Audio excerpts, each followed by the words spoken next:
Or try. Okay. I'd like to call the meeting of the Student Affairs Committee and the Performance and Accountability Committee to order. We have a fairly good-sized agenda today with a lot of items of concern based on the number of people that are here. So what I'd like to do is to move right on with the session. And first we'll call on Dottie to talk about access and success initiatives. Good afternoon. Thank you, sir. Per Governor Edwards' request, we have been trying to take each of the performance and accountability updates to the work of the various other board committees, depending on what the topic is that's under discussion. This joint meeting was planned in order to review the system's progress on strategic planning goals and related accountability measures that are directly related to the issues and the initiatives that have been under discussion in the Student Affairs Committee. Specifically today, we want to focus on how we're doing as a system in baccalaureate or undergraduate education.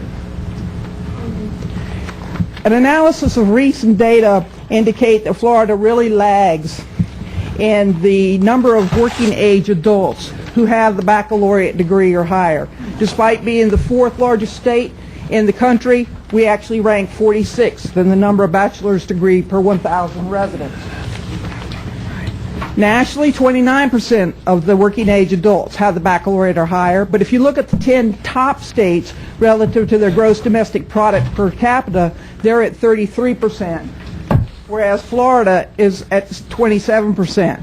And that gap actually translates into $180 billion annually in lower economic productivity than those top 10 states that we referenced.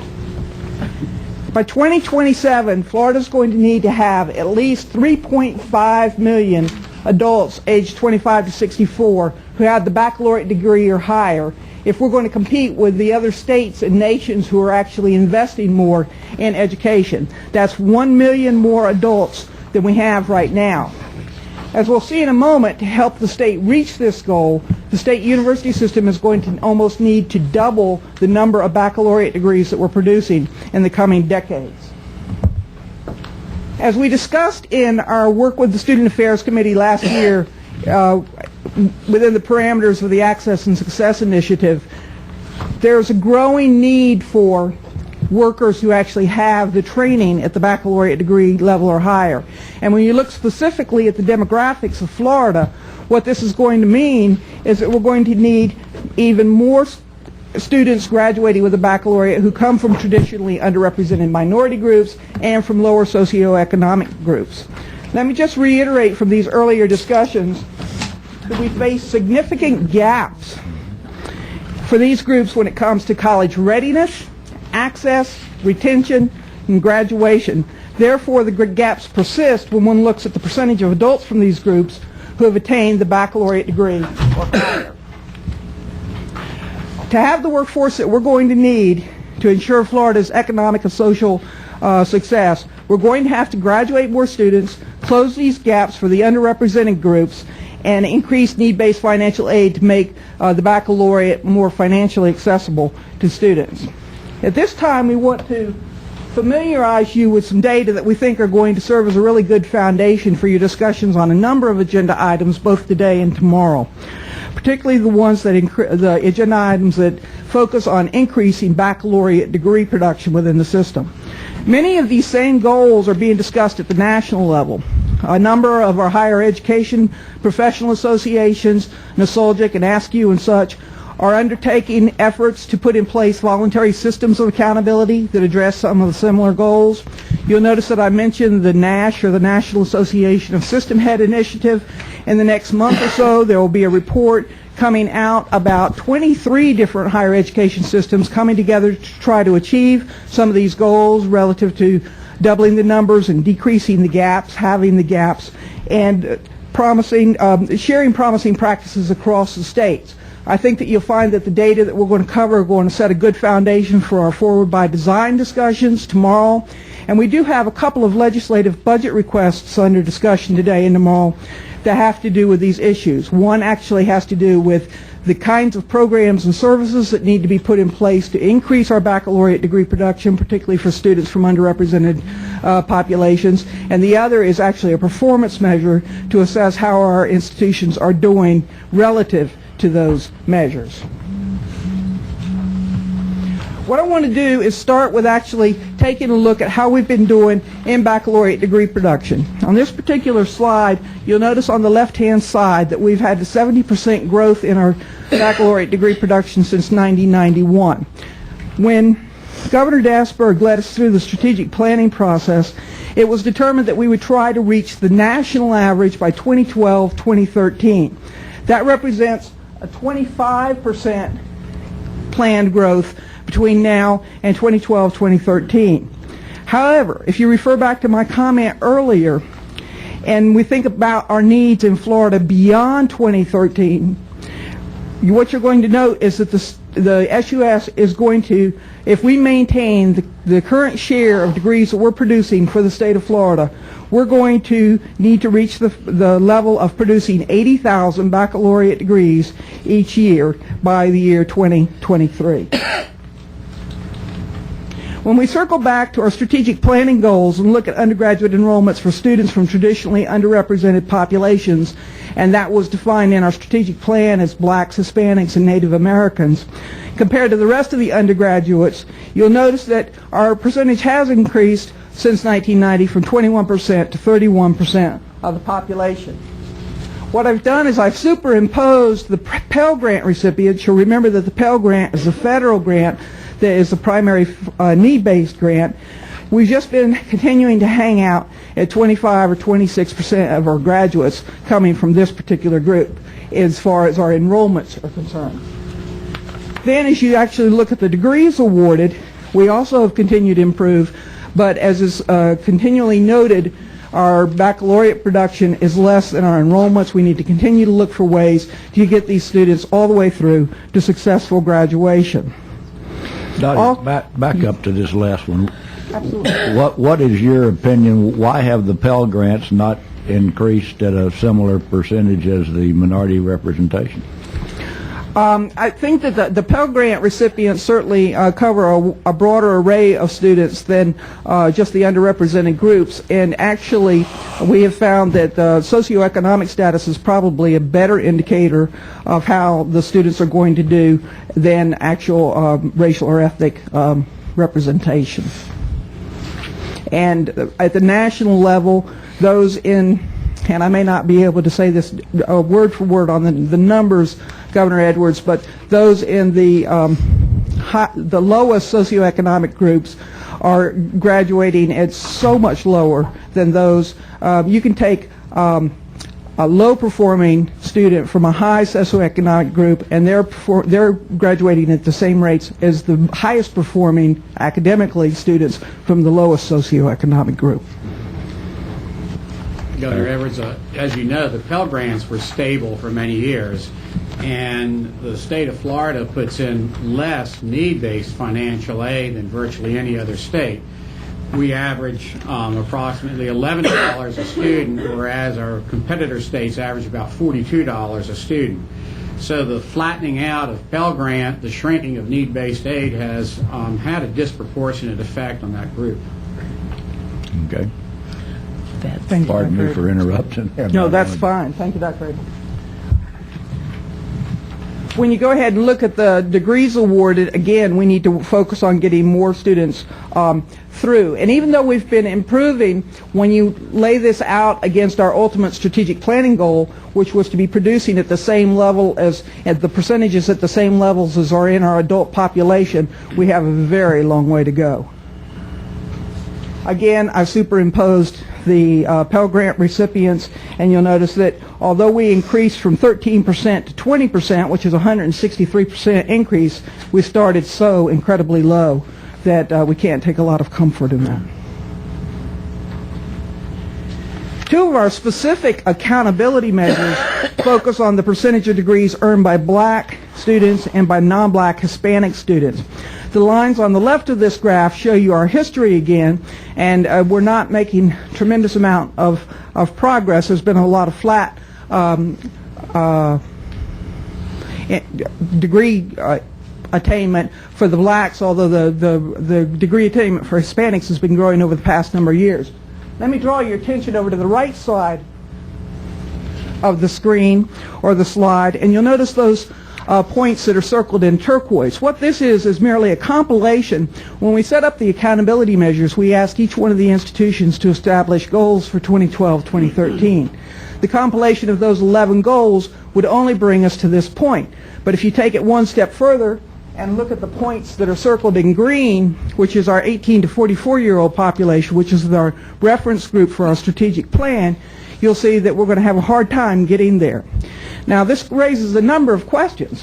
One is whether or not the goals that have been set by our individual institutions are rigorous enough, but then we have to really look beyond that, because you have to look at the populations that are available to them. And it reiterates the criticality of us working with our pre-K-12 partners and our community college partners to ensure that we have more qualified students coming through the pipeline ready to succeed in our system. It also raises some questions as to whether or not there's a need to reach out to more of the adult population from these underrepresented groups, again, to ensure that we have the workforce that we're going to need for the coming years. One of the most frequently used... Those in the back, their seats up here, I don't think we're going to be filling them, are we, Mikey? If you'd like to sit, we'll just come up and get one of these chairs. This is an informal proceeding. Yes, Lynn. Maybe it's going to come forth in these following charts, but are you able to discern from this information, or are we able to translate the differential between actual enrollment growth versus graduation? In other words, are we falling down more in the enrollment side or the graduation side, or is there a way to articulate that? I think you're going to find that it's a combination of the both. The reason that we need to continue to work with our K-12 partners is we simply do not have enough individuals graduating from the K-12 sector ready to move into our system. So that has a dimming effect on our enrollment, our initial enrollment numbers. But in just a moment, I'm actually going to break down some of these groups, and you'll be able to see how they actually progress once they do make it into our system, and which ones are succeeding and which ones are not. Thank you. Certainly. One of the most common or frequently used measures of undergraduate education is the 6-year graduation rates for students who enter as first time in college or native students as freshmen. Now, I do want to point out with these data, because you will see some other references that talk about only those who enroll full-time. When I talk about FTICs here, I'm talking about all the freshmen coming in, whether they begin on a part-time status or a full-time status. This is measured by the green bars, and you'll notice that as a system, we've been hovering at around 62% for quite some time now, which is not so bad compared to some states, but it's certainly not good enough if we're going to try and reach our goals. Also, this measure can be incomplete, so to speak, because it doesn't take into consideration as many of those students who would attend on a part-time status for whatever reason and need to take a lighter course load. And that's why when we first set up our accountability system, we promised our colleagues at the universities that we would try to introduce a new way of presenting the data, so that we would look at these progression models, and we'd actually pick up entire cohorts of students and account for every single one of them at certain points in time.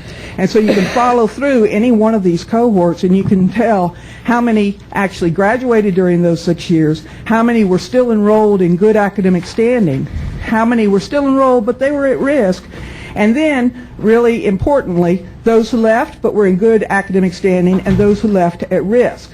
And it again raises some real interesting questions. You know, what are the reasons for these students leaving our system even though they were succeeding academically? And I've been in conversations this morning with student affairs VPs and health center directors, and so it raises questions. How many of them left because of a medical concern, specifically maybe a stress-related or mental health concern?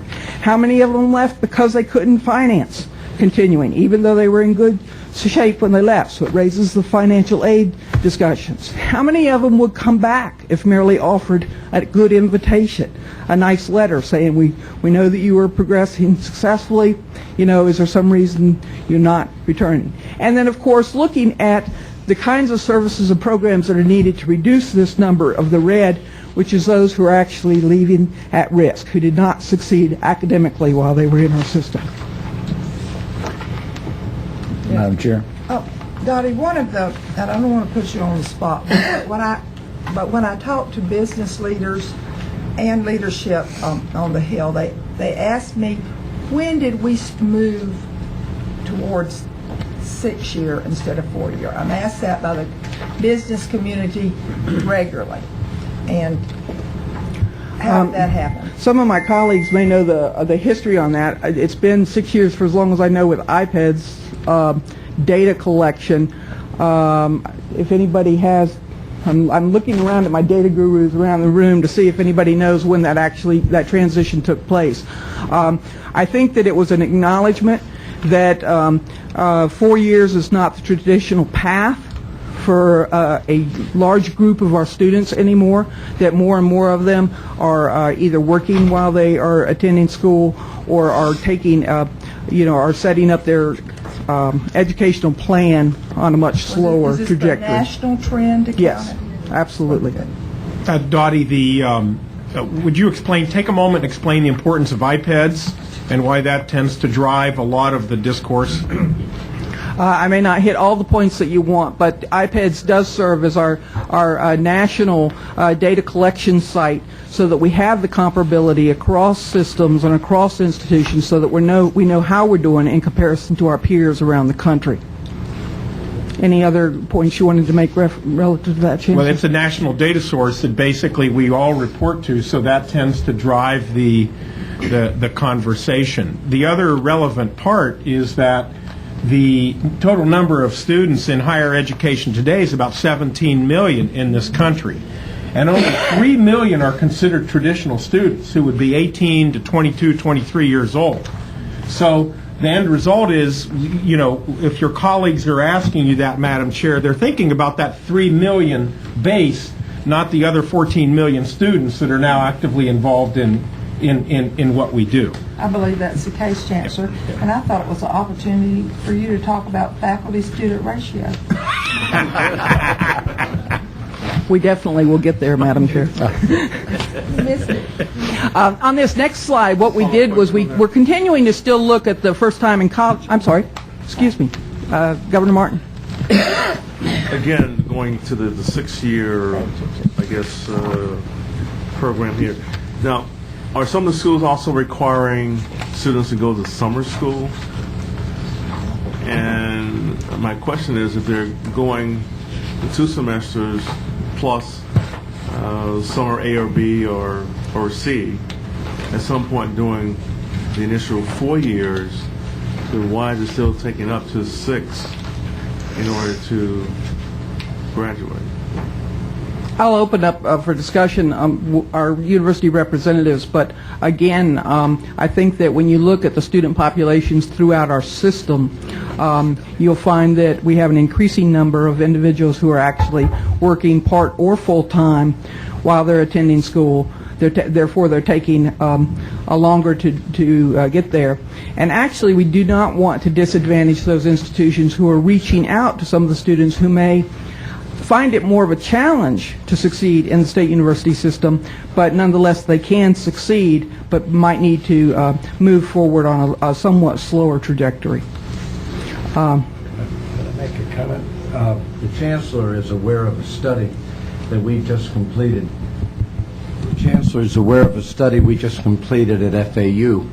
More than 65% of our students are part-time, and we went through the whole process.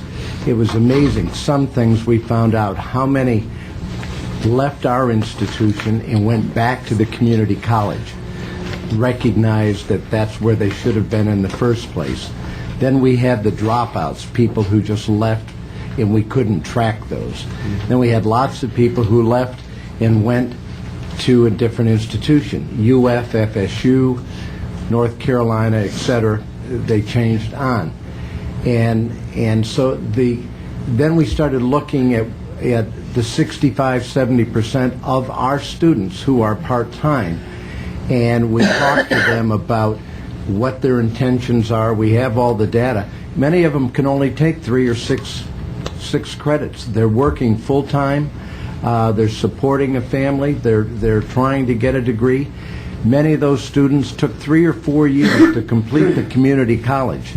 And I say it's a misnomer when we say 2 plus 2, because many of the students don't go through the community college in 2 years. And so, you know, and I think you can get to that data.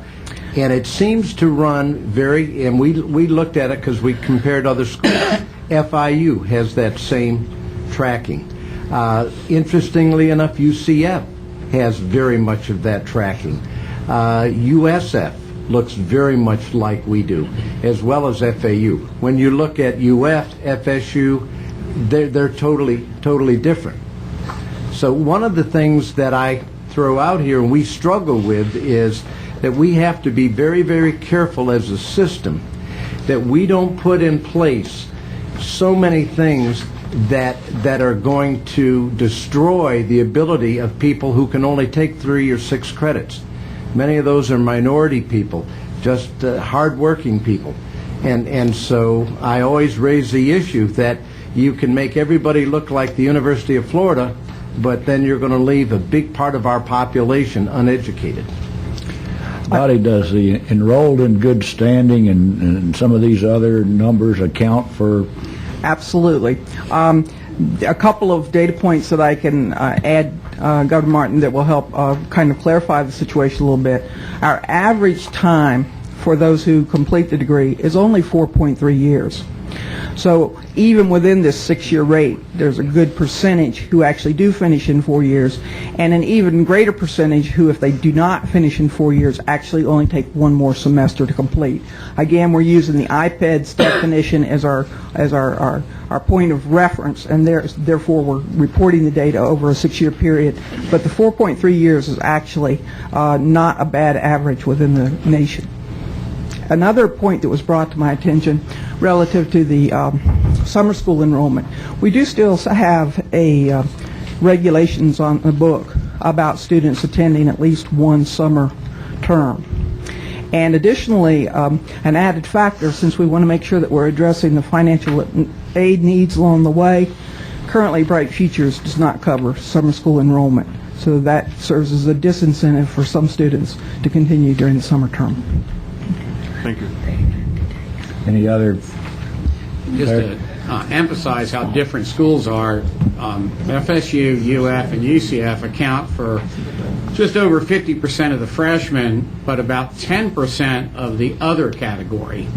So a lot of schools have many more students coming in during the spring and summer as transfer students without an AA degree than freshmen. FAU being an example, about 4,700 students come in during the year compared to about,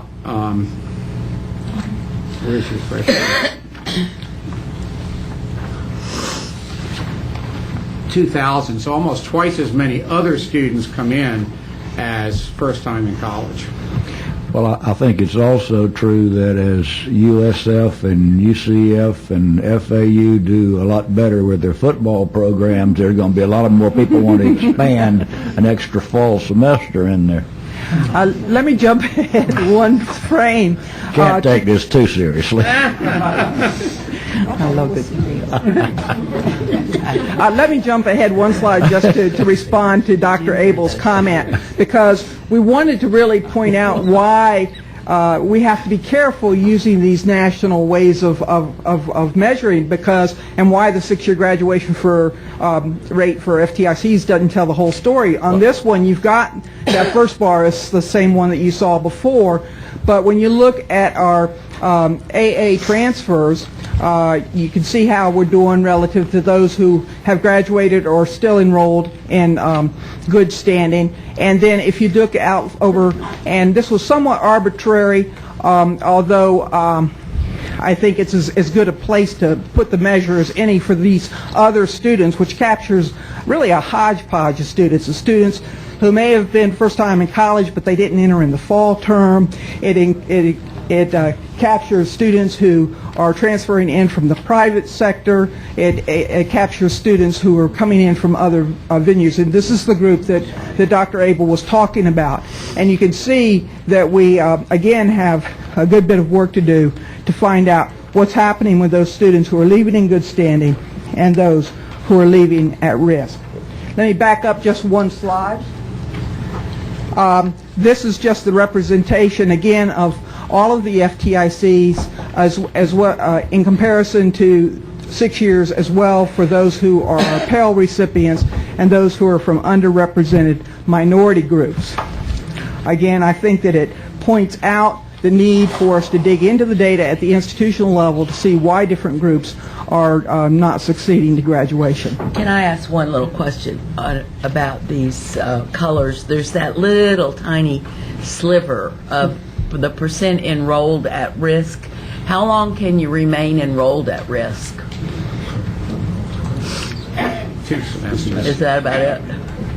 And then one other, this, I don't expect an answer to this, but it's food for thought. Are there any, I mean, I appreciate all the reasons why people take longer to get degrees, but I'm curious as to whether there are certain majors that the learning changes so rapidly that taking that period of time, if they're not embedded in a workplace that uses those skills, would devalue the degree.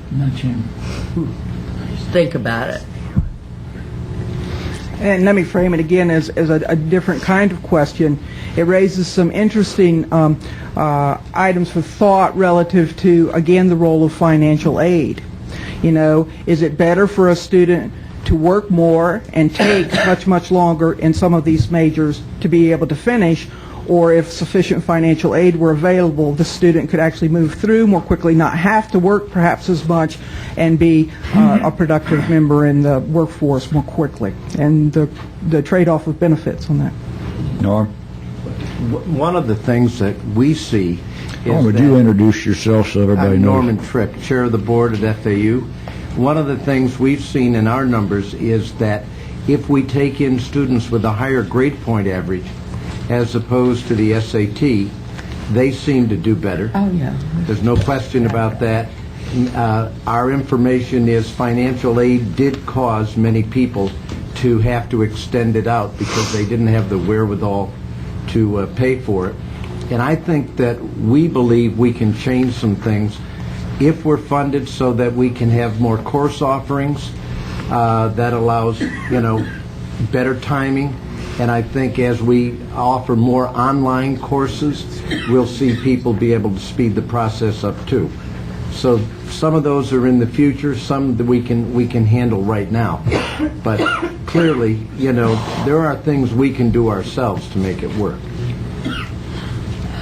Let me pause and check back in with Governor Pappas. Did that information provide you with a little more detail relative to your question?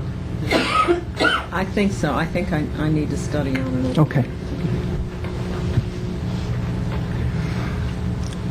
In the Access and Diversity Report that was published last year, the work of the Student Affairs Committee and the Governor's Access and Diversity Commission, it indicated that university leaders really should periodically review their policies and their programs and their services to determine the effectiveness of those policies in actually helping with student access, retention to graduation, particularly for students from underrepresented populations. At that time, in that report, the Student Affairs Committee encouraged the university leaders to identify where efficiencies could be gained and leverage best practices to improve the educational attainment of all students. Again, particularly those students from traditionally underrepresented populations. So we followed up based on Governor McDevitt's request, and in June, the universities were asked to submit brief written reports to our office addressing, a series of general questions about this topic. And the reports actually reinforced many of the findings that came out of the Access Diversity Commission and the Student Affairs Committee last year. And, we were very pleased with some of the findings that indicated which programs and processes have been put in place for which universities were experiencing success, some of the best practices that had been referenced that were being implemented at the different campuses. There was much more emphasis on drawing different programs and services under one umbrella to better coordinate the services to students. There were a number of institutions that talked about how very significant changes had been incorporated into their own strategic plans to focus more on access and success at the undergraduate level in particular, much more cross-work, cross-campus work, crossing over academic and student affairs lines, and an increased emphasis pretty much all the way around. We've been actually able to use a good bit of that information that came in from these individual university analyses of their own situation, where they've looked for gaps in their services, where were they losing students, how they might need to beef up a particular program, or if they identified what we call high-risk courses where there are incredible percentages of students getting D's and F's or withdrawing, and thinking about how you approach your support services so that you focus more on the course and the course design and the supports for the course as opposed to on individual students. A whole gamut of possibilities. And in your packet, you'll find that we have a legislative budget request that was passed forward at the last meeting, but what we did was we spoke with the academic vice presidents on August 27th, and we asked them to help us put some meat on those bones relative to developing programs that will actually help us meet some of these goals that we've established. What I've included are the responses from the universities of if they are able to receive some of this funding through this legislative budget request this year, what they have identified at their particular individual campus that needs attention during this next year in particular. For some of them, it's continuing to beef up their advising services or putting the finishing touches on a tracking system. For some of them, it's more focused aid. For some of them, there's a lot of emphasis on helping to integrate students into the campus community early on. We've talked about how flat our freshman to sophomore retention rates are. What do we need to be doing during that freshman year and even into the sophomore year to help students become more engaged, either through interest groups or living learning communities, whatever it happens to be able to get them engaged so that they are more attached to the institution and more likely to be retained to graduation. Yes, ma'am. I studied on it.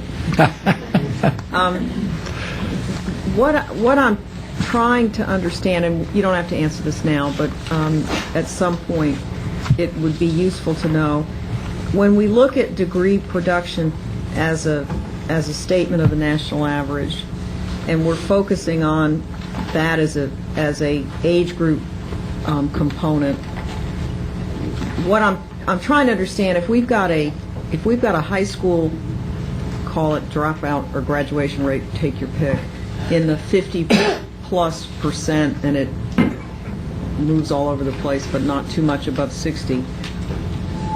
What I'm trying to understand is where is the heavy lifting required? In other words, I'm very familiar in my local area with K through 12, and our graduation rate is not only unacceptable, it's declining.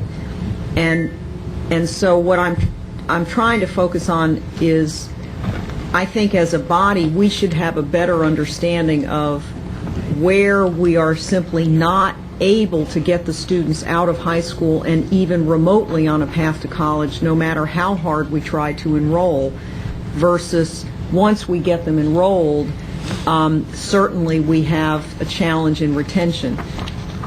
And I know the answer is going to be a mix of all of it, but to the extent that there is a major gap in one of those components, I personally would like to have a better understanding of it, because I think we're doing all the right things to address our piece of the pie, but I'd like to understand how it fits into the bigger. One of the things, Governor Pappas, that we learned in the work that we did a year or two ago on the need-based A's and access initiatives is the fact that the heavy lifting needs to be done around the middle school time period. Because if you let the students that are disinclined get beyond that, more than likely you're not going to be able to turn the corner as a general matter. And that's why we were focusing so much of our attention at that time on programs like CROP and others that are similar in the way that they operate, with different names and different targeted populations and things of that nature. And that's part of what we hope to get back in this best practice exercise that has not yet been completed, and how we can take the meager dollars that are allocated to those and make them go further and build the proper case for better funding in those programs. Because, and I'm sure the Commissioner of Education can respond to this because I don't know what I'm talking about except that much is all that I do know. I would like to respond. Of course, that is the major initiative in the K-12 system, is to reach middle school, high school. We have the Go Higher task force that is working, which is one of the first steps, and that is bringing higher education and K-12 together at the table in terms of tackling this problem as we move our children all the way through the system. But in terms of K-12, there's major initiatives going on right now in terms of reaching. First, we began with the middle school, now with the high school reform. This year, introducing major areas of interest, and that's where incoming ninth graders now select a series of elective courses in areas that they choose, and an area that interests them. And again, this is all coming from, clearly we have to find a way to increase the interest and the rigor at the high school level. So this is recognized as one of our major problems right now in major initiatives, but clearly it has to be addressed across the system. It's not a K-12 problem or a higher ed problem. Commissioner, have there been any, I'd asked this question not to you but to somebody else before and they didn't know, these ninth graders that take the elective courses that they choose, has there been any statistics or studies done to see if they do better in those courses than the other courses? Well, in terms of any studies done here in Florida, no, we're just beginning. That'll be part of our process in terms of evaluating as we move forward. We're going, a lot of it has been outreach to working with our K-12 system and looking at why are our children dropping out. And one of the things that we're finding is they're just not interested. They're just not interested. So far, the feedback that we're getting from the high schools is very good. But again, this is our ninth graders. We're hoping to see improvement, and we'll be able to answer the question perhaps next year when we get through this first year. Well, I think one of the things that we did learn was that the most successful of those programs that we looked at in the middle school that got them interested in high school and a college track were those that had a component that involved parents and successfully involved parents. And they don't all do that in a way that works, and there are a couple that do, and those are the kind of models we want to try to put in. Okay, I'm kind of letting this go a little bit off topic, but it's for a good reason. I am watching my watch as well. Dottie, you want to go ahead now? Sure. Two quick follow-up points on that. One is to certainly echo what the Commissioner has said, and we'll be able to come back with some information in the coming months coming out of Go Higher Florida, as well as this national initiative that we're talking about, where we're trying to work across the sectors to really address this entire pipeline issue, and everything from aligning standards and curriculum and assessments and the instructional training to ensure that we have more students who are prepared. The other point that I'd like to make is just a caution as we move forward with our strategic planning, which is the more successful they are in the K-12 sector, we need to take into consideration whether or not we've done the planning to make sure that we have the room and the capacity to address those folks when they reach our doors. At this point, I want to pass the baton, so to speak, to my colleague, Dr. Dan Cohen-Vogel, to speak to you regarding the topic of performance incentive model. One last comment here, going back to the 82 million.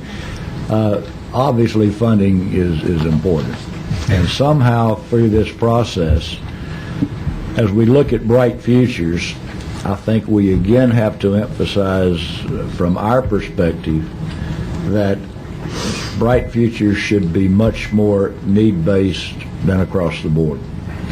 And it saves the state a tremendous amount of money over the long haul when you get these kids. If you look, the first thing on here was increasing need-based aid. If they don't have to work, they can get out in 4 years instead of 6, and that opens a room for another student. And there's so many reasons. We talk about it constantly, but I really think we need to make our position very clear as it relates to the bright futures and need-based. So just one quick question, maybe. Is there any tracking or watching as far as some of the feedback that is getting harder and harder to get into our institutions because of accessibility? Is that trickling down any to kids maybe saying, why bother trying because it's getting so much harder? I mean, are we seeing any of that? No, I really don't see that. You think they're either kind of on that track or they're not? Yes, They yes. deal with them. Gus? Governor, I want to emphasize what you just said. If there's any student in the state of Florida that wants to go to college, we should make sure that student can go. I mean, we have Take Stock in Children. We have doorways in our county because we started Take Stock in Children. You're right about bright futures. As I've mentioned before, I have friends very affluent and said, hey, my child, I can afford to send my child to any college in the country, but they're in bright futures. That's wrong. I think we should make the stand that you just mentioned. It should be need-based, and I don't know how we're going to do it, but let's do it, because we need to make sure any student in the state of Florida wants to go to college, we should make sure that student goes. Catherine? We expect to have a serious discussion with you about that in either the December or January meeting, and to discuss some options as it relates to the best practice in student financial aid at a university level. And if you approve that or want to modify it, then we would like to take it forward to have a conversation with the legislature about that. So we recognize your sense of urgency. There's always a timing issue here, but I think that the time has come for us to have a very serious discussion that moves forward beyond this board into other arenas. And let me just also point out, for what it's worth, what we are discussing now is the accountability portion of our strategic plan and some of the requests the legislature has made. We are now able to produce and show statistics and information that we didn't have, or at least didn't have available in this form before. So as time goes on, hopefully these numbers will get better, but at least we are able to focus on them and know what they were. I can assure you 15 years ago, we didn't do this. Go ahead, Doctor. I'm sorry. Thank you, Governor Edwards. You will learn you'd be interrupted frequently at this level. Please do. I think Dottie framed the issues feeding into this really well. Let me just refresh. In August, the Budget Committee adopted performance funding as part of the LBR, and what you have before you provides kind of substantive detail to that legislative budget request. We've also included in the packet an item, a 2-page document that kind of gives some background to what's behind this, and looks like easy to find pink sheet that shows the data that go into it. What this is a model that rewards bachelor's degree production. It's a fairly simple set of measures. It's based primarily on the system-wide strategic goals that you, the board, set. We see this as an important first step toward a larger, more institution-specific kind of performance incentive system that in subsequent cycles would reward institutions for their progress towards institutional goals that would be tied to the board's strategic goals as well. And as actually an additional step in this direction, we've been working with New College to set some kinds of performance goals that would look like that as a sort of pilot towards those institution-specific measures. And we'll come back to you before the legislative session with more details on that. The model primarily rewards contributions to the number of Floridians with bachelor's degrees, which is a key strategic plan goal, focus in the Forward by Design, and as well as part of some of these recent national initiatives like the NASH initiatives that Dottie referenced. The model includes additional emphasis for those bachelor's degrees awarded to Pell recipients and to underrepresented minorities. It includes additional emphasis for bachelor's degrees awarded in certain targeted areas, the critical needs fields in health and education, and emerging technologies fields. And two, what I'd call sets of efficiency measures. One set that looks at progression the way Dottie was presenting it, graduation and retention in good standing for different cohorts of students, and another that looks at excess hours, a measure of whether students finish their degree within the hours the catalog prescribed. Let me just briefly take a couple minutes to explain how we got to this point. Following the legislative session, we got feedback from a number of universities regarding the performance funding model the legislature passed and the governor vetoed, and we began to build a new one. We also, over the course of this, sought some input from the legislative and governor's staff. We showed, a first draft of this at the institutional research group at the data workshop this summer to get some feedback, and have recently had a couple conference calls with the provost group, a call with the presidents last week, and I've gotten a lot of input over the course of the last weeks from various university staff. Some of that input, a lot of that input is along similar lines, so let me just give you some examples. A number of institutions raised some of the issues that Mr. Tripp was raising. FAU, Florida International, University of North Florida, and others expressed concern about the use of time to degree measures, the way we've been using them, the way the legislature emphasized them in what they passed last session, that those measures were biased against institutions with fewer part-time students, with more part-time students, sorry. And there was also some frustration out of these conversations with the approach we've used to measuring graduation rates and just looking at a subset of the students and just looking at AA transfers and first-time in college students, when we do have 4 or 5 institutions that have a third to 40+% of their students who don't fit into that category. So what we've done in the measures that you have is try and incorporate those kinds of concerns by reflecting other institutions' concerns that we do show some measure of efficiency in terms of time to degree, but showing it in a way that's somewhat neutral for institutions that have more part-time or less part-time students, and including those cohorts of students who don't fall into those categories that we traditionally report to IPEDS that have been the way we've traditionally reported those numbers. We've gotten a lot of feedback about the quality of the data. Some folks from Florida A&M, Florida Atlantic, Florida State, and others have been particular help to us in making sure that our numbers reflect what we think they reflect, and that have helped us clean some of that up, frankly. And Dr. Abel and his staff in particular have been on the phone with them quite a bit in the last week, and are still working to make sure that any of these technical nitty-gritty issues get worked out as we go forward, and we can continue to do that. I should also add that the drafts that you've been looking at over the course of this process are based on data from the 05-06 academic year, and next month we'll have updated data, so we'll be able to just build in a more recent year to what we have. We've heard other suggestions, complaints, comments. A number of these reflect some appropriate options for pursuing going forward if this is going to progress into a different way of measuring performance that's more institution specific. We've heard some good suggestions for how we ought to go about doing that. In other instances, we continually to return to the focus of this model as bachelor's degree goals in the strategic plan that the board adopted, in contrast to what I would say were a number of suggestions that go more to broader accountability measures and other issues that are less related to strategic goals, or even speculations about what the data, what are in the data, and what we might be counting with the numbers we show. An example of that is the issue that was raised a little earlier about the possibility that the Pell recipients and the underrepresented minorities might be a very similar group. And there was some concern that including both of those measures might be double counting individuals.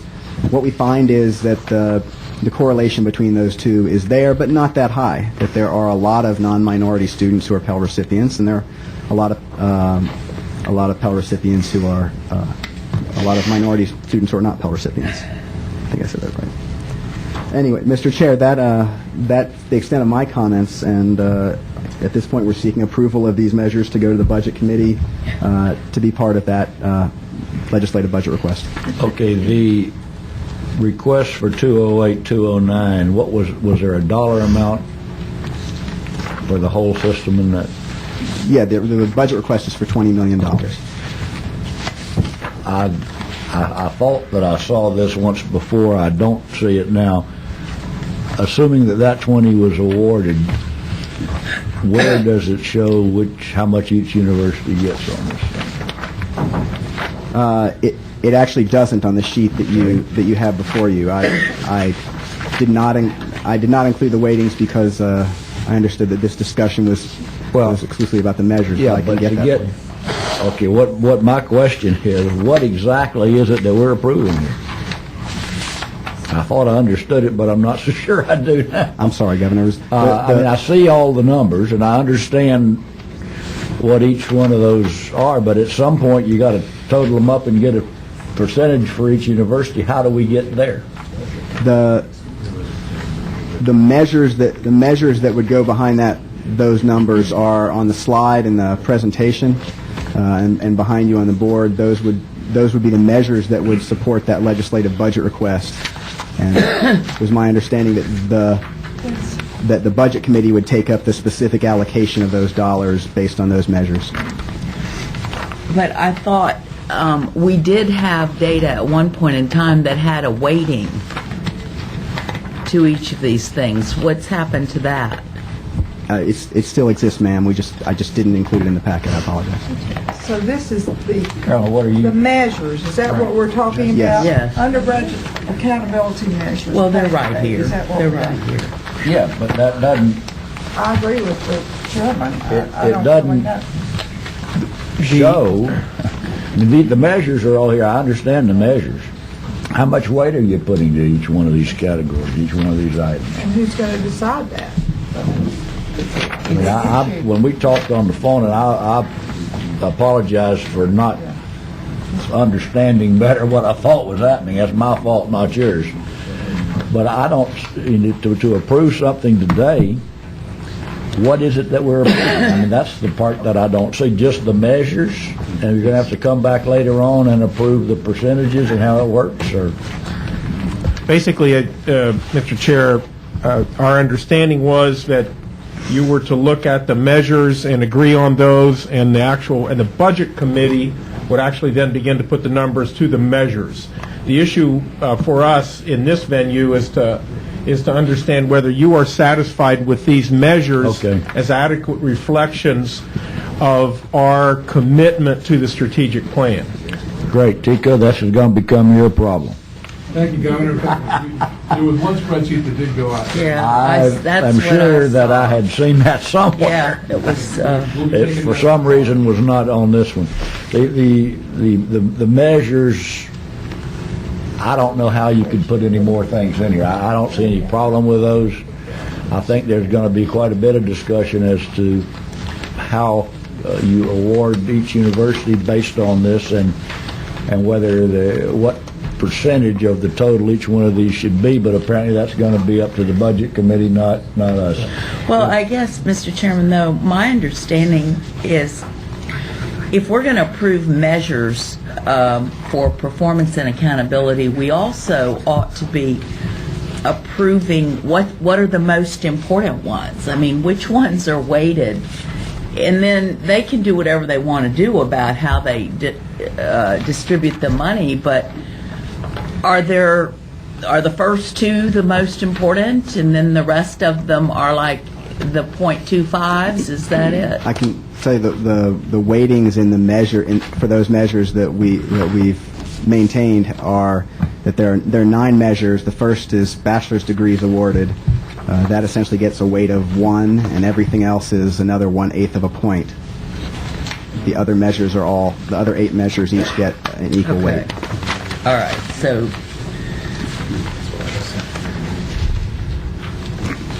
because The difficulty is that seems if we're that's- going to have we have to measurement, be approving that. we have to be consistent through the system, because the fact is we need more baccalaureate degrees. However, as Chairman Tripp said, we have to be fair to all the universities who have different missions and different student mix. So it's not an easy. Yeah, what I now have been handed is what I was looking at when we talked on the telephone, and you changed it. This form did have the points for the allocations, and it had the total points and the percentages. At some point, somebody has got to approve this. Now, whether it be this committee, the budget committee, the group as a whole, I don't know.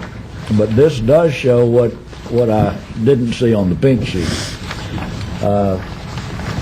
I'm not sure that this committee, all we can say from what you're telling me is that these are the measures that are important. The budget committee then will have to determine the evaluations for each of those. I'm not so sure that's not more of an accountability issue than it is a budget committee issue, but I don't, I'll be glad to let Tico worry about it. Well, but Mr. Chairman, in all due respect, I think that if we're going to adopt the measures, we need to adopt the weightings associated with the measures. And then the allocation of the dollars is a different matter. I agree. My only question is who does it, which committee, which group, I think it's and I don't ours. care. I think it's you. It's ours. Okay. Yours. No desire to deal with this issue on my committee, Mark. Today, week ago. I kind of got that. Follow through the budget. Okay, let me let the Chancellor, he's heard us all, our comments, let him comment now and suggest how we should do it here. I am inclined to think it needs to be done now, but I haven't given us your... I'm comfortable with your approach. With that said, would you go back again, do you have I wonder if we can get copies of this. Many of us might have them. It's probably in Might get a it's copy in the of it. larger, I can't find it. Would you like to move on and I I can think get it's you in the copies board of those? materials Governor Edwards? at one. Before, if you're going to vote now, I'd like to just raise a couple of quick... We're going to have plenty of discussion. I'm just trying to get to every member of the board this particular document as a starting point, which if you don't have it, it shows the points, the percentages, and the allocations based on our $20 million. I mean, we discussed it during the briefing, so I thought it was in Yeah, the... it was, but I think they changed it. Could we get copies? Yeah, that's what I'm trying to, we're trying to see if you got a copying machine, you can just copy this. Yeah, that's a good idea. Would you like to move into committee? Yeah, let's move on to the next item, and we'll come back to this. Yeah, we'll deal with this. Yeah, we'll come back. Yeah, yes, right. we'll just go through the student affairs items because hopefully they're not as controversial, although I wouldn't And count on it. Proudly hand the gavel to Typhoon Mary here. Oh, it's Typhoon or Typhoon. Anyway, the first item on the agenda, we have the minutes from our last meeting in Miami in June. Everyone, is there a motion and a second? So moved. Does anybody have any corrections or modifications or changes? All right, hearing none. Is there anybody who's opposed to the adopt? Okay, no, the minutes are adopted. The first I just want to spend 1 minute and say that this morning I had the opportunity to spend a few hours with the Council of Student Affairs Vice Presidents, and then we moved into a joint meeting with the University Health Alliance, and all of the information that Dr. Minear was just providing to you, the need for need-based aid, all of these needs for counseling and mentoring and tracking and all of the things that we're talking about are the same things that they're concerned with. And it all comes back to dollars. And their primary concerns were a desire to see more need-based aid and more flexibility in the dollars derived from fees.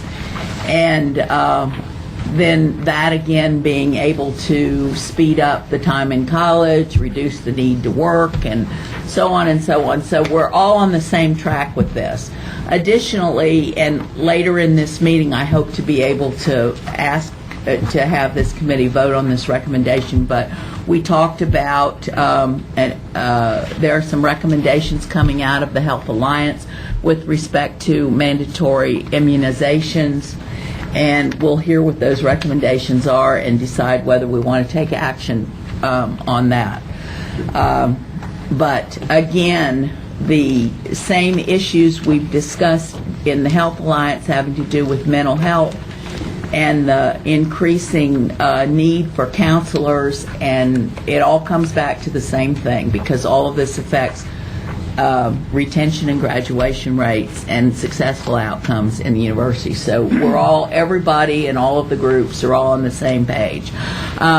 Right now, I'd like to ask Richard Stevens if he would come up and review very quickly these three proposed regulations that we have to adopt. These we had last time. We deferred them till now. Thank you, Madam Chair. Yes, members, if you'll turn to page, I think it's 13 in your agenda. What you have coming back to you now are three regulations that deal with university admissions. These were approved for public notice by the board at its August meeting, and they've been posted for public comment. We've received some comment on certain ones, and now they're coming back for your final consideration and approval to the full board. The first one you will see is the regulation for general admission, and this regulation primarily just sets a baseline admission standards for the state university system that apply to all levels of students. And the primary changes to it have been really to update this regulation to reflect a new governance system. It was a regulation that existed under the Board of Regents and passed through the many reiterations of governance.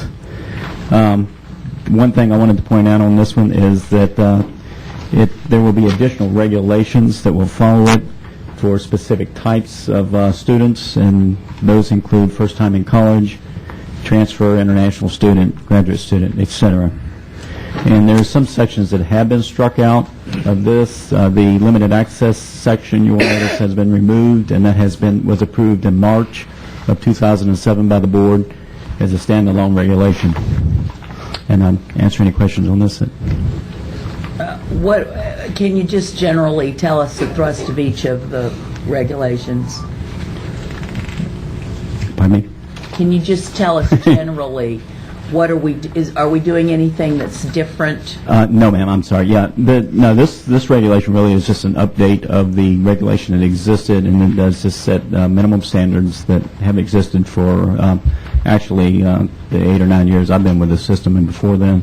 And what about the international students? Well, the international students regulation is another regulation that we'll be looking at after this one. And for that one, there has been some changes. And Dottie said she would like to deal with the changes specific to that particular regulation. If you would like, I can go on with the first time in college. Okay. The second regulation that is coming back is the regulation for undergraduate admission that deals with first time in college degree seeking freshmen. This is separate from regulations that deal with AA transfers and with the other types of transfers. It also is coming back to final approval. It has one substantive change, which really is following the leadership of the State Board of Education in certain ways, because in the legislature there was House Bill 7087 that was passed in the 2006 legislative session that increased the requirement for Florida public high schools to have 4 credits of math as opposed to the 3 that had been in place. And what we have done in this particular regulation is to align the admission standards of the state university system with that particular requirement. And we will be, the idea is to require that there be 4 credits of math, Algebra 1 level or higher for admission to the state university system. So this is a substantive change to our admission policies. But totally in sync with the K-12. We are working to make sure that anything that is that needs to be aligned and to make sure that students can flow through, we'll do that. If I could make a comment on this one. The tables that are included on page 22, which are the entry tables, we've been talking about how to break from Bright Futures, and I think that this is an opportunity to actually break from Bright Futures. These numbers that are in here are the lower number is established by Bright Futures. Most institutions don't admit someone with a 970 SAT, but that's the cutoff rate for Bright Futures. I think we could actually, in the future at least, look at the admission requirements for SATs and modify them to be more realistic levels in light of what our university practices are, irrespective of what Bright Futures says.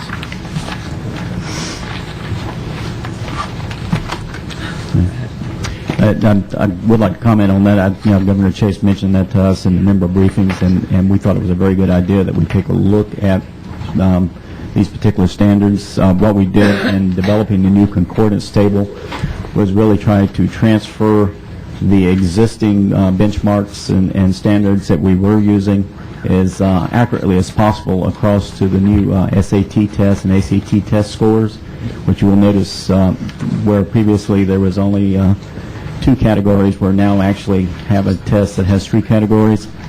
My understanding, and actually Bright Futures kind of followed the state university system's benchmarks when they established their SAT.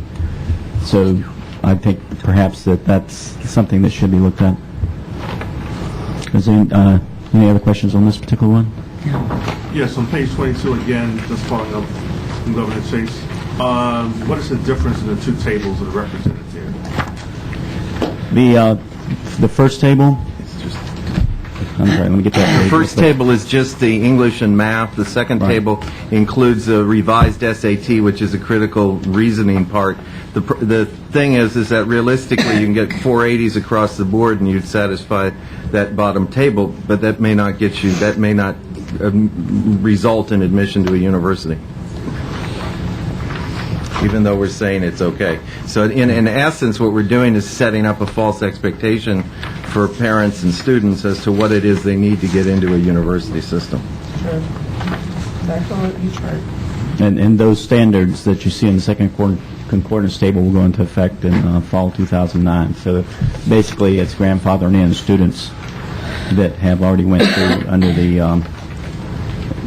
that already went through high school and basically being considered under the 2-part test. Madam Chairman, and this is particularly troublesome because when you're a first generation in college, first generation in a family, and you don't have anyone telling you the reality of what's happening, and they're looking or reading these minimum requirements, and they're under the impression if they meet these that they'll be accepted into the university of their choice. Now, many of them think the university of their choice. Sometimes it's a big disadvantage for those students because they don't have the support staff, and by the time they recognize this is a reality, it's a little late to correct it. So, I mean, I don't really have a recommendation on how to change it, but the fact that Governor Chase the facts he just gave are absolutely true. And I think it's more of a disadvantage to people who don't have mentors to help them. Governor Roberts, I guess it raises another question. If we approve this, and that means that the fall of 2009, the new standard will be in place, how is that going to be communicated down to the K-12 to make sure that through the counselors and those that advise students in high school of what the new requirements are, really going down to the middle school so they know what the new requirements are in preparation for 2009? The reality, Governor Martin, if they meet these requirements, more than likely they will not be accepted as a freshman in many of our universities. That's the difficulty. Right. It's an awkward position, but it's difficult, isn't it? In direct response to that, sir, this office and the university's mission officers conduct annual admission tours. We actually just finished one up where we go around the state and we meet with high school counselors and advise them and make them aware of the admission requirements. There's also booklets that are provided to them, and you have the facts website that is also provided to them to advise them of any changes. I'd like to add to that. Yes. Okay. In response to advising, that's also part of the major area of interest in terms of the incoming ninth graders are required now to do their plan for their high school career going on using our facts.org, which provides them all of this information. So I think in terms of advising and getting out to our high school students beginning in the ninth grade that we have all the tools necessary to do that. Actually, I think, unfortunately, you have to read the entire regulation to get the drift of what this is about, because it starts out by saying nobody's guaranteed entrance, yada yada, and then they're just saying if you get this, you're eligible. But it doesn't say you're going to get in, and maybe there's a better way to say it. but realistically, what I really object to are the lowest scores. You could almost fix it right now, tentatively, without study, by looking at that first table and taking the 990, 980, 970 out, making it all 1,000, and the same thing on the bottom table, at least increasing those to 1510. I don't really think, Governor Chase, that we're in a position at this point to change it without proper study. If we're very uncomfortable with it, I think we ought to defer its adoption. That's fine. Until the next meeting. But I think there might be, I think the chairman is right, the chair is right. If you get these, you're very unlikely to even get in, because the grade point averages above these scores Right. are going to materially affect where you fall in line. And yet, Bright Futures says if you get that 970, I understand, but you're going to get can't fix financial that aid from the program. state. But we can let the program know they're very unrealistic in the number that they're using. Well, if others on the committee feel that we should defer that, I'd like to entertain, then, Madam Chairman, though I recognize what you're saying, Governor, I think puts us in an awkward position to even postpone this, because Right. they really need it. And let's all remember, Bright Futures is we have no control over Bright Futures. That's our friends in the legislature, and we want to make sure we recognize that they are our friends, and we want to work with them, and we're not able to mandate what those requirements are. And it is a ongoing and complicated discussion, but I would be uncomfortable linking this to that. Well, what I would like to go ahead and approve these, but I would like to see us have a discussion of these tables in the spring and modify them at that point in time. I think that's a good idea, Very good because idea. I would wonder why we want to memorialize all these scores in a regulation, because a lot of these things will change Right. as averages change or circumstances or the test changes or whatever. But is there a motion to adopt this regulation and the first one, which are related? I'll move that, Madam Chair. Is there a second? Second. Any further discussion on these two regulations relating to admissions? The only thing I would ask is, we actually do communicate with the legislature. If they're driving their Bright Future number based on our number, and our number is based on their Bright Future, if we could engage them in that spring conversation, I that think- would certainly be helpful. Good idea. Yeah.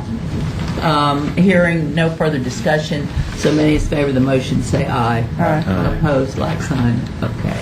Those two are passed. Now, Dr. Minear, let's Yes, talk about... Governor McDevitt, the third regulation being brought back for consideration, which has been noticed since the last meeting, is the one having to do with admission of international students to the state university system.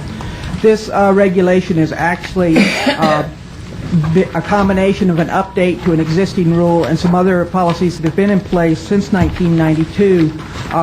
There's federal law regarding international students on F&J visas to have student health insurance, and in 1992 a chancellor's memorandum was issued, and based on feedback from the institutions, and minimum standards were set for what would have to be incorporated into that student health insurance for the international students. Since that time, more recently, we have had our international directors from throughout the system, our health center directors from throughout the system, and more recently, members of our SUS Student Health Insurance Task Force take a look at these criteria and upgrade them so that they incorporate enhanced coverage for mental health services, again, prescription drugs, and bringing the coverage up for repatriation up so to be able to accommodate repatriation when needed. At the last board meeting, one of the issues that was raised was we had not actually attached an implementation date for this regulation. We have been in communication with representatives from all of the institutions so that they can determine what an appropriate timeline would be for them to be able to implement new standards if they're approved by the board, and all have agreed that the fall term of 2008 would work for them. I do want to bring your attention to one change from the time the agenda went out. We have continued to receive some input based on what institutions are able to negotiate with their insurance providers, and if you will look at page 28 of the regulation, which is parens 2, parens K. The reference is that minimum coverage will include $200,000 for covered illnesses and injuries and illnesses per accident or illness per policy year.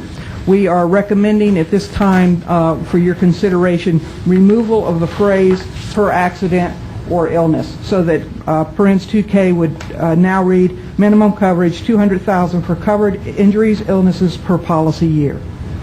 Are you simply asking us to adopt the regulation without those words, or do we have to specifically vote on that removal?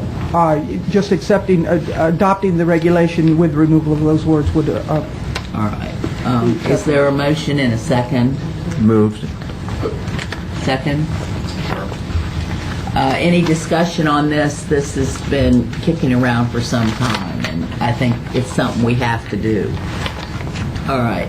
Hearing none, so many in favor of the motion say aye. Aye. Opposed? All right. Would you like to return to your earlier discussion at this time? Well, maybe we could we take up the immunization? We have one other agenda item for your committee if you'd like, and then we could deal with the immunization. Well, I thought that it was related to what we just did. Absolutely. And it shouldn't take very long. Who's going to speak to that from your Health Alliance? Dr. Sacker, do you want to speak to your discussion?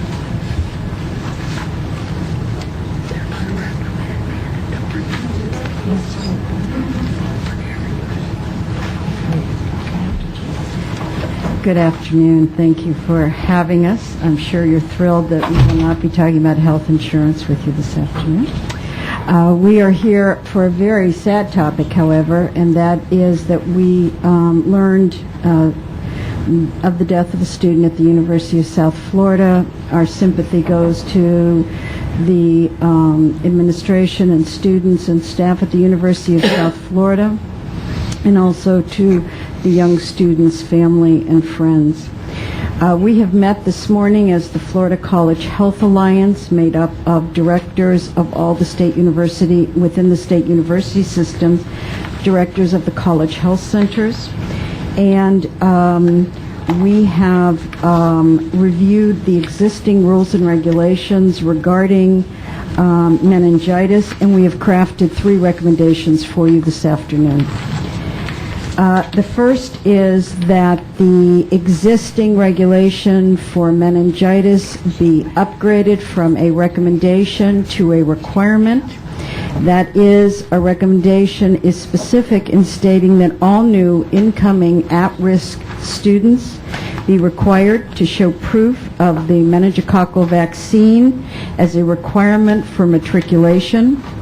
We pledge within the Alliance leadership that we will work cooperatively with the Florida Department of Health, the American College Health Association, and the Center for Disease Control to define the at-risk status for the state university system. I have a question on that. Is this a requirement currently of high school students that they have this? Yes. Yes. It is. Thank you. Our second recommendation is that exceptions to immunization policies have been granted for religious and medical reasons over the years. The religious reasons have expanded from documentation on a religious entity's letterhead to simply statements of personal beliefs. We would recommend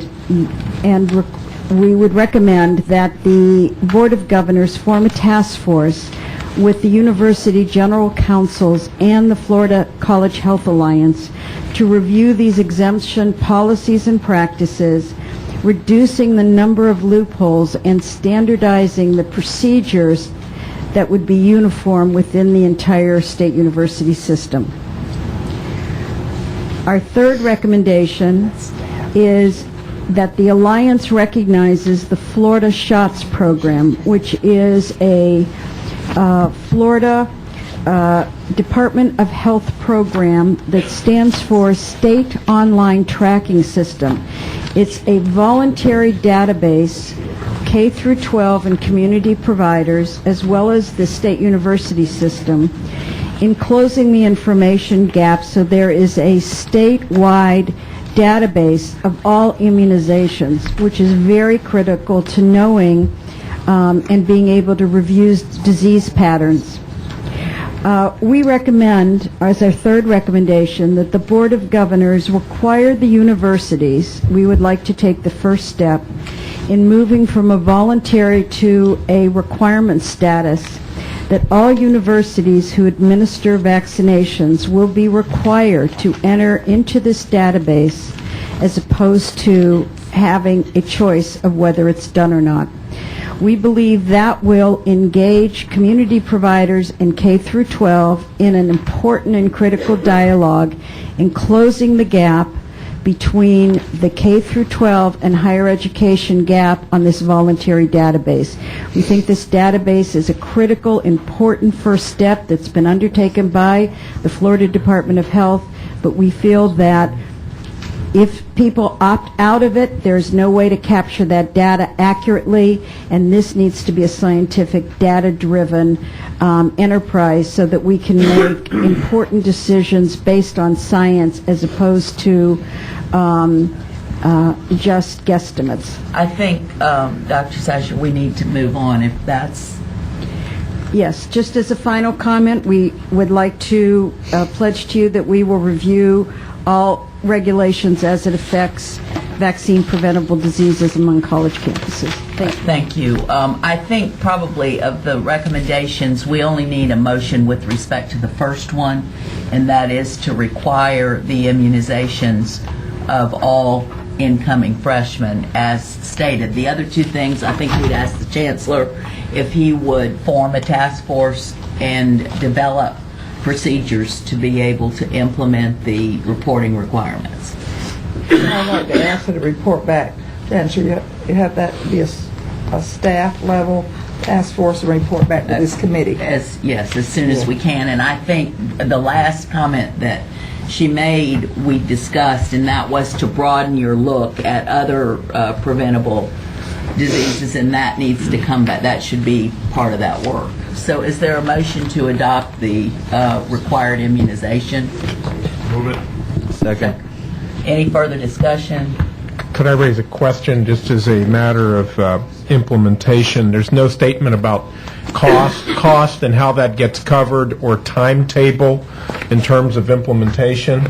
Well, we're talking about incoming freshmen. I think we would have it apply as quickly as we can put it in, but you can develop that timetable in your discussion. Actually, you may want to expand that to AA students, transfers, rather than just simply incoming freshmen. Well, there is an age requirement. That's why they did that. I mean, there was a lot of information provided earlier, so I'm relying on their recommendation based on medical information. And what is our understanding of cost as to the obligation for how this gets paid for? Is this expected that the health centers will pay for it out of the student health fee? I think we need to have that conversation so we understand the implementation. Is that clear to you, Madam No, Chair? I think it's a student cost because it has to do with the overall effect on the student body as a whole. Right, if it's for admission, it's prior to being admitted.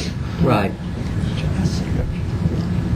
Just as a point of clarification, we're going on a verbal report to the committee for the approval of a specific recommendation and other recommendations.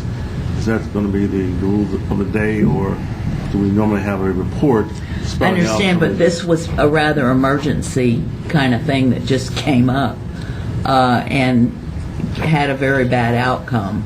And so we're only asking for approval of one of the recommendations. The rest of the stuff will come back to us in a much more detailed form. But I think what we're asking is, because we just talked about admissions standards, the reasons I wanted to bring this up now is because we were talking about freshman admission requirements, and this would be a requirement. There are immunizations, that is listed in that regulation, immunizations. And so what we're specifying here is one of them that we clearly want included. I'm sorry, just so I'm clear, so if we've got an existing freshman who does not have the immunization, are they grandfathered, or are we saying they've got to get it now? How are we? I thought we were looking prospectively. We are, and we're looking, our recommendation will be all new students rather than all new freshman students. And our thinking is that we would, with consultation with the staff of the Board of Governors, set a date and do new students from that point on and grandfather the other students in with a strong education campaign with the existing students to let them know of the risks and benefits. We've just changed this from all freshmen to all new students. I think it needs to go to the task force. I agree now, because that was different from what we discussed in the task force. All right, we'll just have to move it all back to discussion. Absolutely. But one quick question to be discussed as well. How are we going to determine that these students got the immunizations? The same way that we do now, sir. We have a medical compliance unit in every university that reviews the health history. So each student, when they come in now, provides you... That's correct. And if we have a question about the dates or the official stamp... That's fine. I just wanted to know how we did it. Madam Chair, let me table my motion. Can I just ask one other question? If we're, I would assume our next opportunity with new students would be January, is the earliest we would be looking at. Is there any time sensitivity to this to be able to go into effect for January? Some students are being admitted now. So I guess maybe, is it something we could bring up tomorrow? Or is there some opportunity to not miss this window for a whole semester while we get this straightened out? What? If the board asks us to, we can caucus tonight and come back to you for tomorrow. That our health professionals are, I believe our health professionals are here. I believe that we could have a caucus later on after this meeting and identify the parameters and the standards and bring those back to you for tomorrow for discussion. Madam Chair, if that's how you would like to do this. Fine with me. I think there's a sense of urgency on one hand, but also we want to make sure that we're not rushing to judgment and setting a precedent for responsiveness that may be disproportionate to, I mean, clearly this is a tragedy, and we all have, our sympathies go out, but I think that's the concern. We should have a caucus tonight if we can, and that's fine. Bring you back greater precision. I think there's a gap population that you're dealing with because there became a requirement for younger children to be immunized, but there's a population that's coming into school now that wasn't in that. Right. So that's what we're dealing with here. Madam Chair, if I might add one comment relative to this, my understanding of this, as you have an opportunity to speak with some of the health center directors, they can provide you a much clearer understanding of this, but the language is really all new, quote, at-risk students, and this working with the Department of Health and the Center for Disease Control and the American College Health Association actually helps narrow that focus of who falls in that at-risk category. And this refers to what Governor McDevitt was talking about, because we're talking about very specific age ranges and so on. So which students get picked up will be determined by the delineation of that definition in consultation with these experts on the matter. So as you talk with them, that might help guide your discussion some. Madam Chair, let me move the table my motion. Okay. All right. Second to his motion, or is that just done? It's done. It's done. Okay. Second? Second. Any objection? Okay. Let's go back to Okay, accountability. I have Pardon me, but would you like us to bring this back tomorrow? Yes, I thought we agreed to do Okay, that. just want to double check. So Dottie, I think Unless that, I'm dead tomorrow. Let's hope not. Dottie, I think you have to We all might need get some people shots. together. Chancellor, Maybe we're not ready, but yeah. I mean, assuming that you have the right information and you're prepared to come back, yes, let's try to deal with it tomorrow. And Chancellor, I'd like to ask you to please include the presidents or representatives of the universities in that conversation, because it's a serious conversation and has implications on every level. Will do. So. Will do. Thank you. Okay, Mr. Chancellor, may I ask, do we have to take action on this performance incentive model today? No, we do not. The reason, in an effort to attempt to get the right documents to everybody in the room, I've been given 4 sets of documents, and all 4 of them are different. This is the one I saw.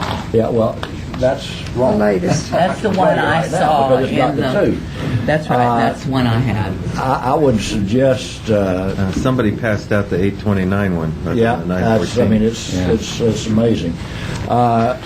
What, if we don't have to have this done, there's 2 options. One, we could get with Dr. Cohen-Vogel and get the right information to bring back at the regular meeting tomorrow, or we could defer this to the next meeting. But I'm not comfortable proceeding with nobody knowing which one of these documents is the right Well, one. Mr. Chairman, excuse me, Governor Temple, but if you notice, even with the changes, the bottom line is not much different. John? Yeah, I'm not on this committee, but I'm going to bring it up at the board meeting anyway. So, can I just? I'm confused overall here. And I read all these different schedules. I mean, we started out with part of our strategic plan saying that we were, and as I understand it, it went into our accountability measures, that our critical needs were teachers, nurses, and engineers. There's no engineers in any of these. So what happened to the engineers? You've got, underrepresented minorities in here. I don't remember. Is that part of the accountability? When we adopted these accountability measures, they kind of went in one ear and one side of the brain and out the other, because I think we started out with like 50 of them, and we got it down to something more reasonable. We still have too many, Charlie, just the way of background, in my opinion, and I think in some of the others on the board. And so now once we got a bunch of other things that I just never saw before. So Well, I think- I guess my pitch is, can we simplify this thing? I mean, we had bachelor's degrees awarded, and we had graduation rates, and now we got all this other stuff. Design and construction being emerging technologies. I mean, that's an emerging technology. Anyway, I'm just raising that overall. If we want to talk about, at some point we ought to talk about, if we're going to have all these things, we ought to define what they are, one, and two, if we're going to have all these things, we need to put them in priority. Now, I'm not proposing we do that today because there's so many different terms used. But anyway, Were you those are my intending to comments. pick up engineering in these emerging technologies? Because there isn't anything that talks about, except mechanical science and manufacturing, which might be, and the computer science, some of that being assigned. May I echo Mr. Chemp's comments? Performance is certainly influenced by graduation rates, and that's totally omitted from the spreadsheets as you have them before them now. Governor, Not really. Governor, There's no rate, there's no time to degree, there's no efficiency measure. Yes, there is. Yeah, there is, but it's at the very bottom. It's at the very bottom of this sheet. Well, Mr. Chair, I think it's clear that we're not ready. It's clear. I tried to say a few minutes ago, we'll simply carry this over to our next meeting. I do know that a number of the universities had a big concern. My understanding with staff is that they were going to continue to meet with you to try to resolve these. What I would like to have is all of these issues resolved. I don't think it makes any sense for us to come back at our next meeting and say, well, here's what we're going to pass. However, we're still going to talk about a few things. Let's come back with a complete package. If you can get agreement, I would prefer that, because I think you folks are much more capable of determining, and John, this goes to some of what you said. I think that the staff using the long-range plan along with the university personnel are much more capable of coming up with a method in which to come up with a performance funding formula than I know I am, and I would assume other members of this board feel the same way. If you can't do it, we'll do it for you, but I would hopefully that you all will get together and come up with a solution. Well, I think one of the things that we discovered from this data is that our strategic plan needs to be updated, because the targets we have for baccalaureate degrees to meet our needs are not sufficient. Yeah, that goes back to Dottie's first comments.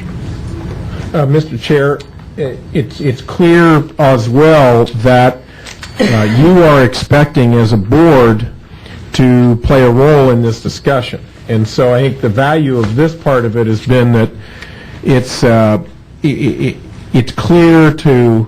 should be clear to you that there are a lot of moving parts on this issue of performance funding. And so when we do the briefings with you, we take guidance from you as to whether or not we're addressing the issues that are important to you.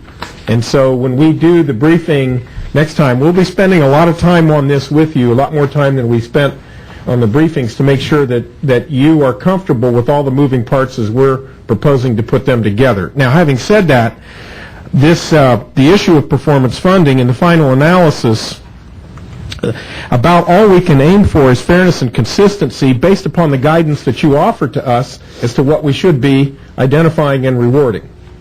And there will be some institutions invariably that will not be satisfied with the approach that we're going to take, because this gets right to the heart of who our institutions are and what their respective missions are. So it's kind of an alert that I'd like to place on the table for you that it's highly unlikely that all of our universities are going to be happy with what we end up with. I think it's impossible.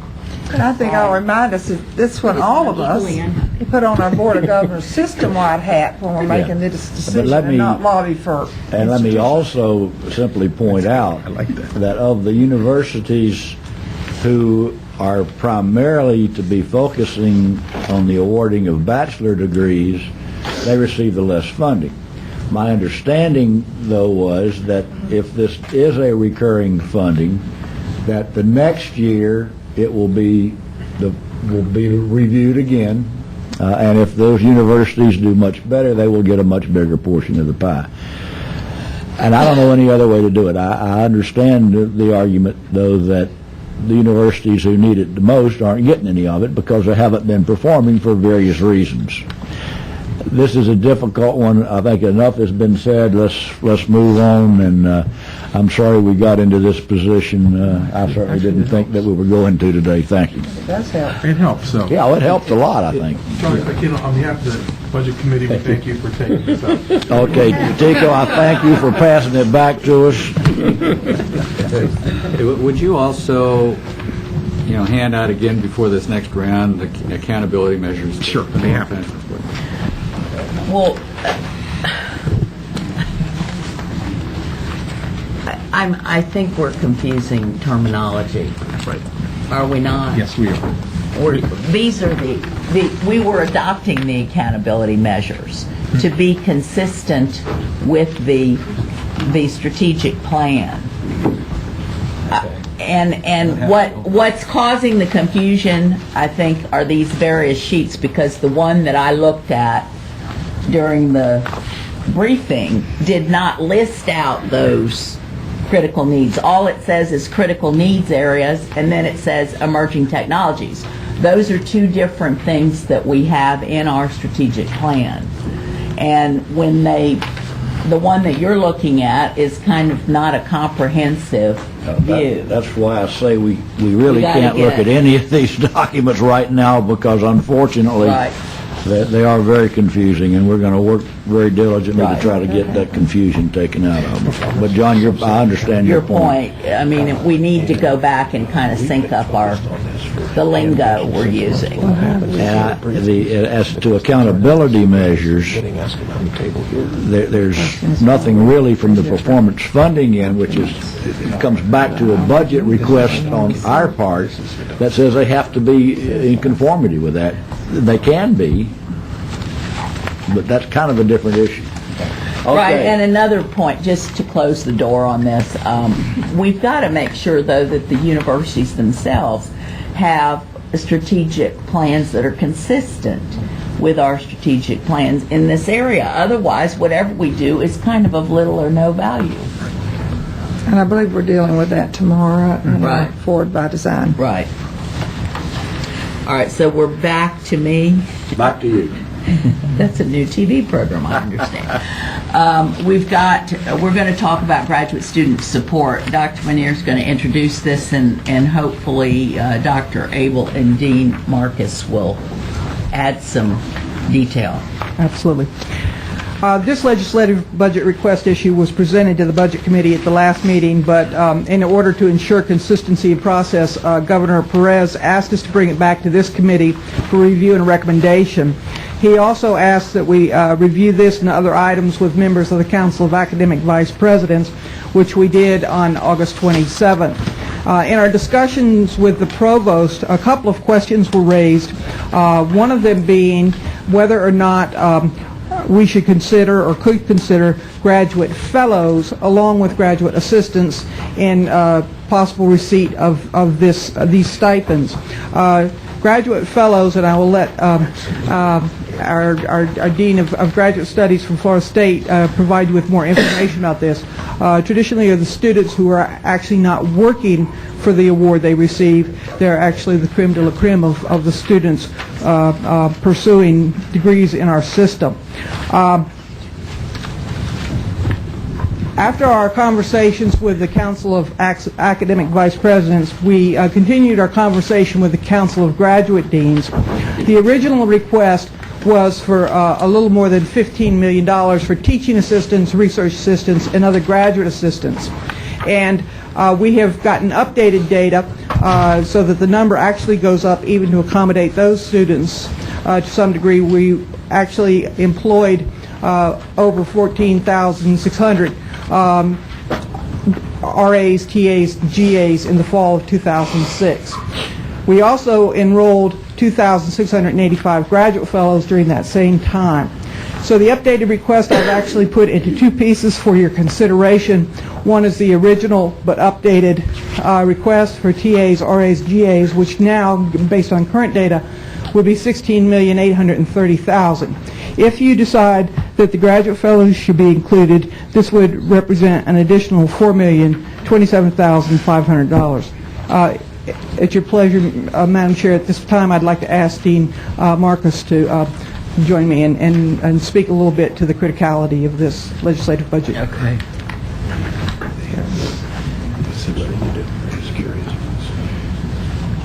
Thanks very much for giving me this opportunity to speak to you. I'm really just going to take a minute or two here, and I'm really speaking on behalf of all the graduate deans in Florida.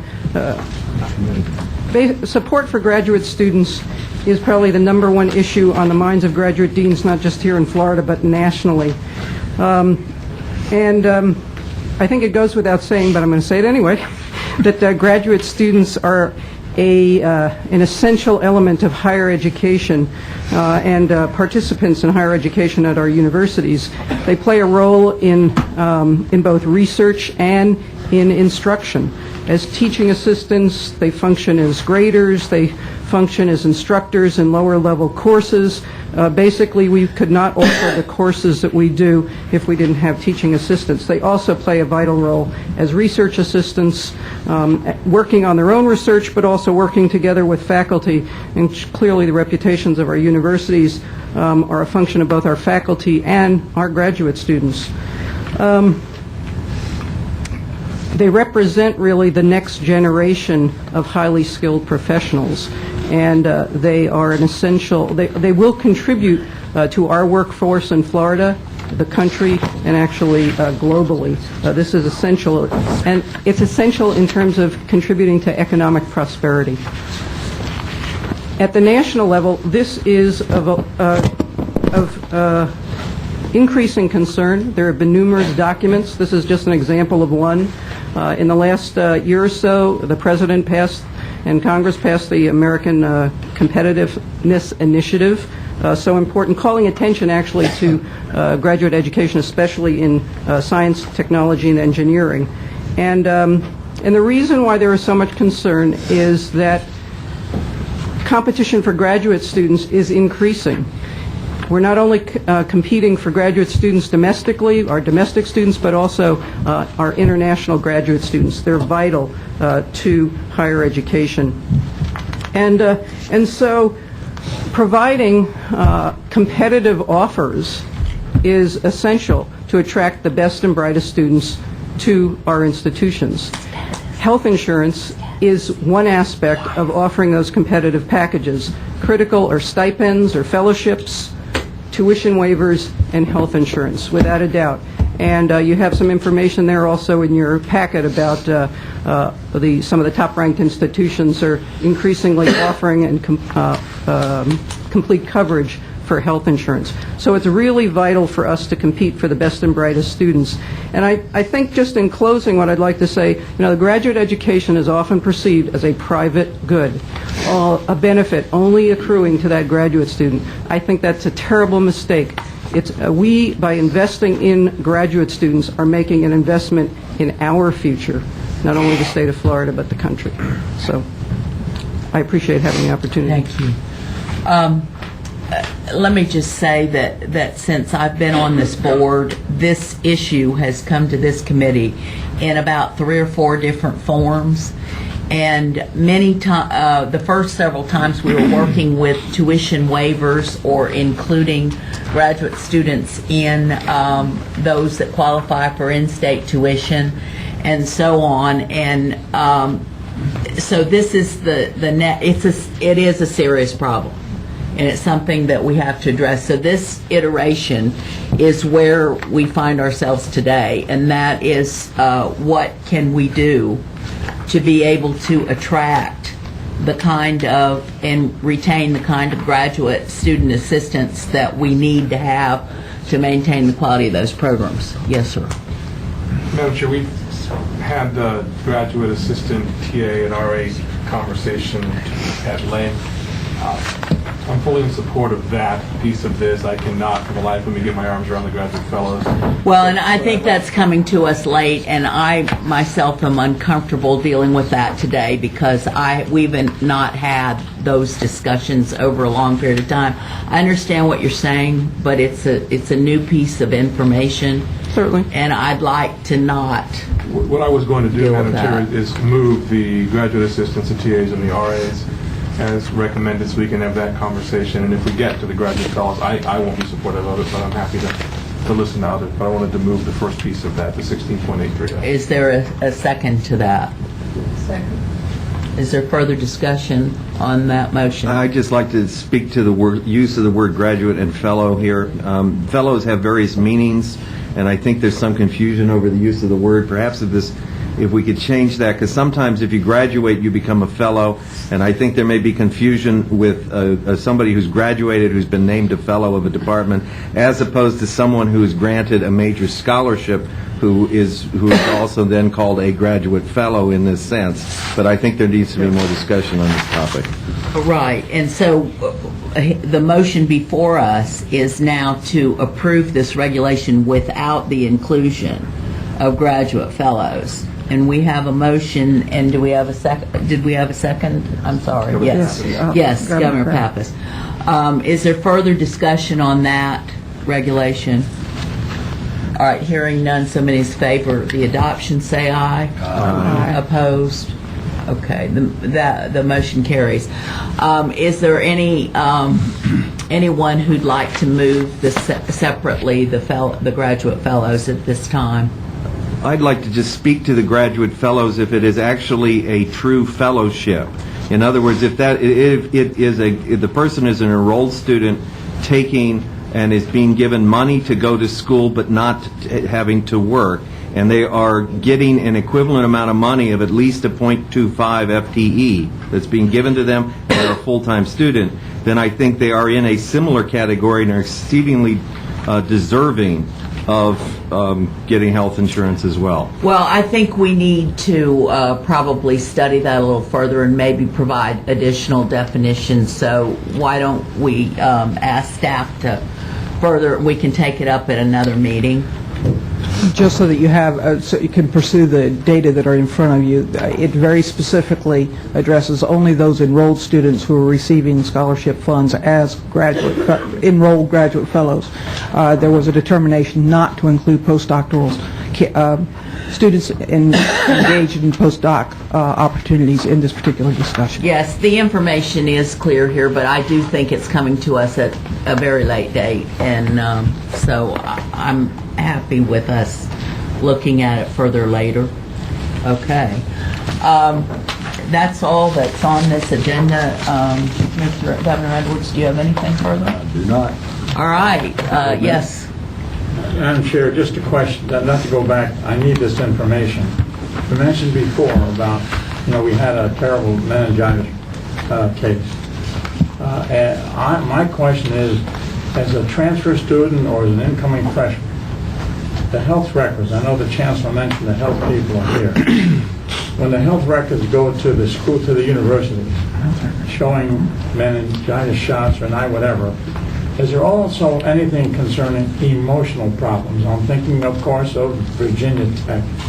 Is there anything that goes to the universities concerning emotional problems of these students? That is a very long discussion, and is there something going on now? This is something that we have a couple of task force working on. Governor Marshall is working on one dealing specifically with security and medical. And we will have a report at the next meeting. And we will have a report on that. And it's something we've talked about with the Health Alliance and so on. So we'll be coming back to talk about that. It is an issue. And we've got to address it, I believe, as a system. Okay, anybody else have anything else for the good of the order? Hearing none, we're adjourned. Listen on to Ann.